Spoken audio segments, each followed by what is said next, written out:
बिहार में नीतीश सरकार के भ्रष्ट अधिकारियों के ऊपर अब नकेल कसी जा रही है और इसी कड़ी में एक भ्रष्ट अधिकारी के आवास पर उनके कई ठिकानों पर सुबह से ही रेड चल रही है।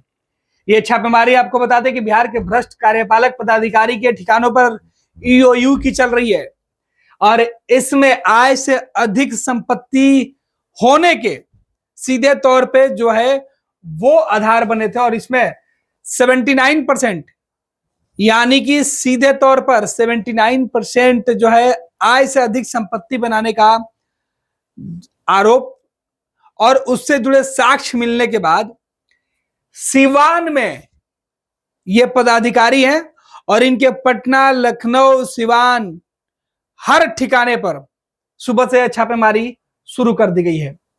आपको बता दें कि बड़ी खबर जो है वो निकल के सामने है, जहां आर्थिक अपराध इकाई ने बिहार के भ्रष्ट कार्यपालक पदाधिकारी के ठिकानों पर दबिश दिए।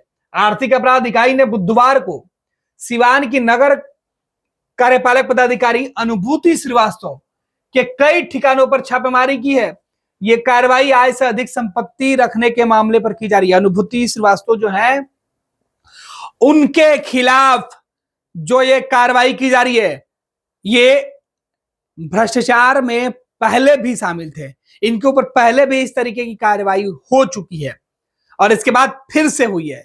यानी आर्थिक अपराध इकाई को जो नए जो अपडेट है वो मिले हैं। इसके बाद इनके ऊपर यह खबर निकल के सामने आ रही है कि 79% जो है वो इनके आय से अधिक संपत्ति होने के सीधे तौर पे आधार बना है और उसी आधार के ऊपर ये कार्रवाई की जा रही है। छापेमारी में अब तक क्या कुछ मिला है वो जैसे निकल के सामने आएगा वो हम आपको बताएंगे। ये तस्वीरें देखिए, इन तस्वीरों में देखिए किस तरीके से सुबह से ही ईओयू की जो टीम है वो छापेमारी शुरू कर चुकी है और उसमें सिवान, पटना और लखनऊ स्थित कई जो ठिकाने हैं वहां जांच शुरू की गई है।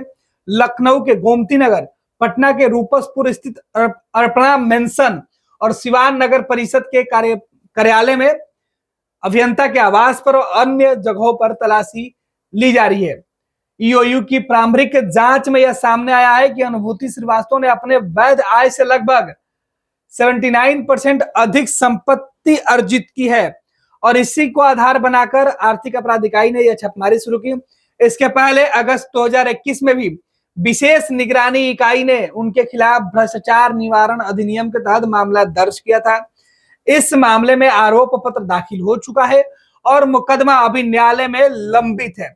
आपको बता दें कि निलंबन और समाप्त होने के बाद हाल ही में उनकी जो है वो तैनाती सिवान नगर परिषद में कार्यपालक पदाधिकारी के रूप में की गई थी और यहीं पर उनके खिलाफ एक बार फिर से अब आर्थिक अपराध इकाई ने जांच शुरू की और उसमें ये बड़ी जो आर्थिक अपराध इकाई को जो लीड मिली थी उसके हिसाब से उन्होंने छापेमारी की, जिसमें कहा जा रहा है कि 79% उनकी आय से अधिक की जो संपत्ति है वो होने के सीधे तौर पर अंदेशा है और इसी अंदेशा के आधार पर आर्थिक अपराध इकाई ने छापेमारी शुरू की है। आपको बता दें कि पहले भी इनके ऊपर भ्रष्टाचार के आरोप लगे, विभागीय कार्रवाई हुई, हालांकि मामला न्यायालय में है। हाल ही में निलंबन इनका वापस हुआ और सीधे सिवान में इनको अहम जिम्मेवारी दी गई, लेकिन इस भ्रष्ट अधिकारी के ऊपर एक बार फिर से अब ईओयू की नजर पड़ी और इन्होंने इस पूरे मामले की जांच शुरू की और जांच में उनको जो लीड मिला जिसके आधार पर आज कई ठिकानों पर छापेमारी की जा रही है। तो बिहार में नीतीश सरकार के भ्रष्ट जो अधिकारी है उनके ऊपर एक्शन लगातार लिया जा रहा है। आए दिन खबर निकल के सामने आती है कि बिहार के किसी जगह से इस तरीके की छापेमारी अलग अलग जगहों पर अलग अलग पदाधिकारी, अलग अलग कर्मचारियों के यहाँ की जा रही है, जिसमें काफी कुछ बरामद होता है। अब देखना है कि देर शाम तक इस छापेमारी के नतीजे क्या कुछ होते हैं, आर्थिक अपराध इकाई के हाथों में क्या कुछ साक्ष्य के तौर पर हाथ लगता है वो भी बताएंगे। साथ ही साथ आपको बता दें कि तीनों जगह पर जो छापेमारी चल रही है, पटना, सिवान और लखनऊ के अंदर, वहां से क्या कुछ बरामद होता है वो भी हम आपको बताएंगे। जहां 27 वर्षों के सफर में 17,000 से भी अधिक छात्रों ने डॉक्टर एवं इंजीनियर बनकर भरे सफलता की ऊंची उड़ान, जहां साधारण छात्र भी बिहार टॉपर्स बनकर बना रहे इतिहास। दूरदर्शी शिक्षाविद श्री बिपिन सिंह के मार्गदर्शन में मेडिकल एवं इंजीनियरिंग के लाखों छात्रों के लिए आशा की किरण के रूप में गोल द रिजल्ट फैक्ट्री।